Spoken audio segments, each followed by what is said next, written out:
Wakati hana neema ya maombi, akiona Mungu ametumia watumishi wake, anaanza kusema by the way, huyu pastor vile Mungu anamutumia ni kama naenda kuzimu. Hiyo kuzimu ni kufunga na kuomba. Amen. Bwana asifiwe.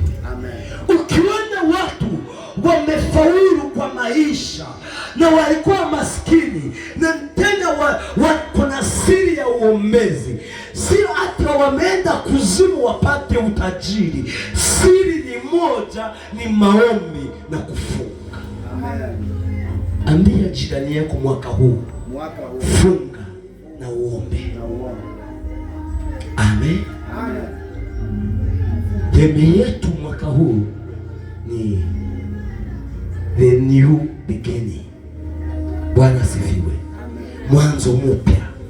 Kama miaka iliyopita unafunga, haukuwa unaomba, raundi hii jifunze kuomba na kufunga.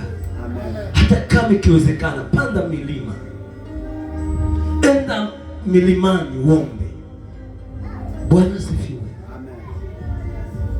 Wale wanaendaga mlima seti wamekosa kazi. Seti ni watu ambayo hawana vision, wanajua kile wanatafuta. Sure. Amen. Amen. Tuko kwa maombi ya 21 days. Ni wangapi wanafunganga? Tunaona kanisa yote, angalia. Bwana sifiwe. Kwa sababu appetite ndio mingi.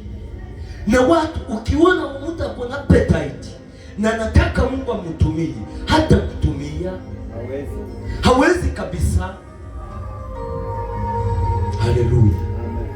Lakini jiulize, Yesu kabla aanze mission yake alipanda mlima kafunga 40 days.